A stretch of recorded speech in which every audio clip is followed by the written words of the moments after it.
Hamını salamlayıram. Layihə sizinlə əlaqə saxlayır Guru Markets. Şirkət haqqında ümumi məlumatla başlayaq. Biraz daha hər bir göstəricini daha ətraflı öyrənəcəyik.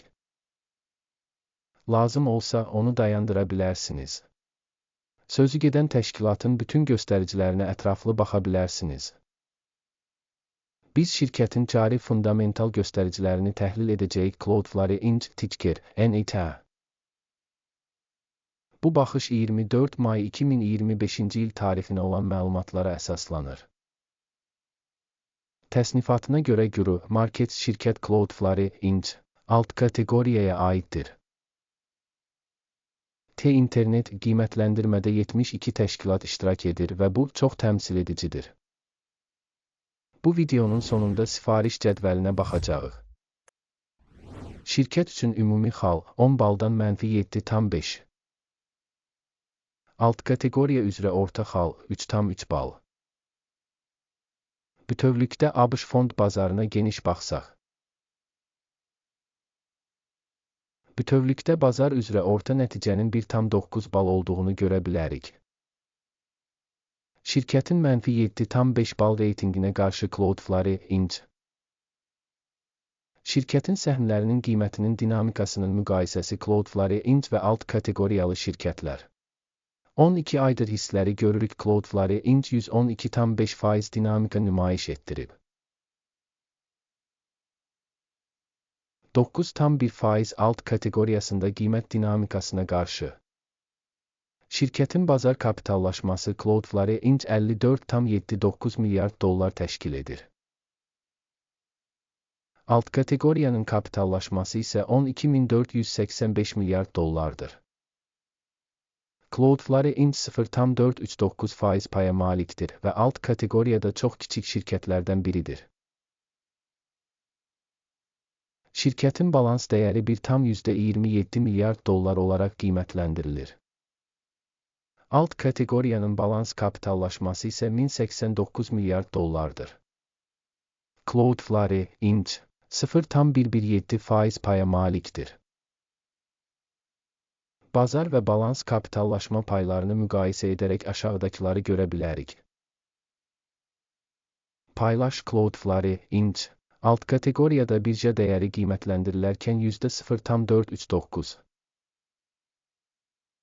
Balans dəyərinin kapitallaşması 0,117% təşkil edir. Bu, bazar dəyər payından 73% azdır. Şirkətin bazar payının və alt kateqoriyanın balans dəyərinin qiymətləndirilməsi, pis, -1 bal. Tədqiq olunan təşkilatın 1,322 milyard dollarlıq borc öhdəlikləri var. Borcun balans kapitalına nisbəti kapitalın 104,1%-ni təşkil edir. Şirkətin maliyyə öhdəliklərinin nəticəsi, pis, -1 bal. Şirkətin səhm qiymətinin mənfəətinə qalığı 0-dır. Alt kateqoriya üzrə orta göstərici 27,9-udur ki, bu da alt kateqoriya üzrə orta göstəricidən xeyli pisdir. Alt kateqoriyadakı şirkətlərlə müqayisədə bazar dəyərinin qazanc nisbəti çox pis, -2 bal. Son 12 ayda mənfəət -82 milyon dollar olub. Növbəti 12 ay üçün proqnozlaşdırılan mənfəətin 355 milyon dollar olacağı gözlənilir. Alt kateqoriyadakı şirkətlərlə müqayisədə proqnozlaşdırılan gələcək mənfəət göstəricisinin qiymətləndirilməsi, keçərli, 0 bal.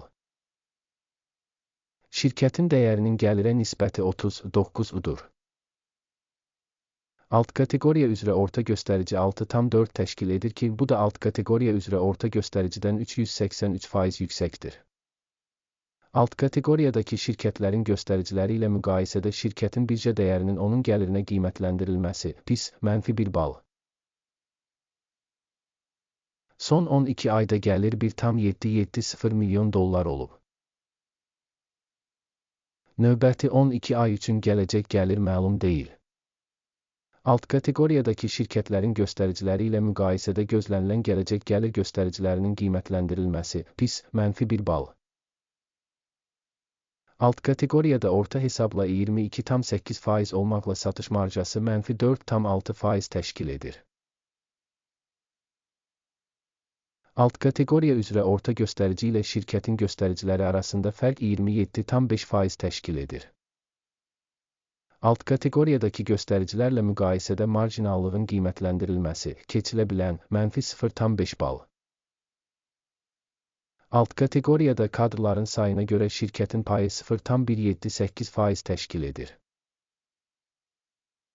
Bu, bazar kapitallaşma payından 147% azdır. Şirkətin bir işçisinə düşən bazar kapitalının məbləği $12,850,000 bərabərdir. Alt kateqoriya üçün isə $5,224,000. Alt kateqoriya üzrə orta göstərici ilə təşkilatın fəaliyyəti arasındakı fərq 146%dir. Alt kateqoriyadakı şirkətlərin göstəriciləri ilə müqayisədə bir işçiyə düşən şirkətin bazar kapitalının qiymətləndirilməsi keçərli 0 bal. Şirkətin hər bir işçisinə düşən mənfəətin məbləği -$19,200,000'dır. Alt kateqoriya üzrə orta hesabla $187,100,000. Və alt kateqoriya üzrə orta göstərici ilə şirkətin göstəriciləri arasında fərq 90% təşkil edir. Alt kateqoriyadakı şirkətlərin göstəriciləri ilə müqayisədə şirkətin bir işçisinə düşən mənfəətin qiymətləndirilməsi (TOLED) -0,5 bal. Təşkilatın bir işçisinə düşən gəlirin payı $415,000'dır. Alt kateqoriya $819,000. Alt kateqoriya üzrə orta göstərici ilə şirkətin performansı arasındakı fərq 97%'dir. Alt kateqoriya göstəriciləri ilə müqayisədə hər işçiyə düşən satışların qiymətləndirilməsi keçərli -0,5 bal. Qısa səhmlərin sayı 2%, alt kateqoriya üzrə orta göstərici isə 1%'dir. Bu mümkün qısa sıxılmanın qiymətləndirilməsidir. Göstərici rəası 14 şirkət üçün %77 səviyyəsini göstərir Cloudflare, Inc. Alt kateqoriya üçün bu səviyyə 55%'dir. Şirkətin səhmlərinin hazırki qiyməti təxminən $158'dır. Şirkətin səhmləri üçün konsensus qiymət hədəfi təxminən $146'dır. Faktiki təxminlə konsensus proqnozu arasındakı fərq təxminən 7%'dir. Sifariş cədvəlinə baxaq, o sizin üçün əlçatandır. Bağlanmış şərhdə keçid. Sifariş cədvəlində cari mövsümdə məlumat və arayış sistemi tərəfindən ictimaiyyət tərəfindən qəbul edilmiş bütün qərarlar var. Markets. Sifariş cədvəlinə giriş tamamilə pulsuz və açıqdır. Bağlanmış şərhdə keçid. Şirkətin təhlili əsasında Cloudflare, Inc. Məlumat və arayış sistemi Markets qərar qəbul edilib. Bir səhm üçün $158,4 qiymətə satış üçün ticarət açın. Sifariş şirkətin nisbətən aşağı qiymətə malik olması səbəbindən açılıb. Təşkilat qiymətləndirmə metodologiyası AKİMin indeksi ilə qiymətləndirilib. Mənfəət götürmək 133,01 səviyyəsində müəyyən edilmişdir. Stop loss 183,07 səviyyəsində müəyyən edilib. Sifarişin mənfəət götürmək və ya zərəri dayandırmaq yolu ilə bağlanmadığı halda, sonra 23 iyun 2025-ci il tarixində ticarət sessiyasının sonunda sifariş avtomatik olaraq bağlanır.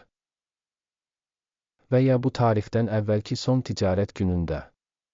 Ticker, NRDS, əsas alış əməliyyatıdır. Əsas sifarişlə bağlı video artıq kanalda yayımlanıb. Sifarişlərdən hər hansı birinin bağlanması halında əsas və ya balanslaşdırma. Başqa sifariş faktiki qiymətə bağlanır. Bu videoya baxdığınız və məlumat və istinad sistemindən istifadə etdiyiniz üçün hamınıza çox sağ olun. Markets.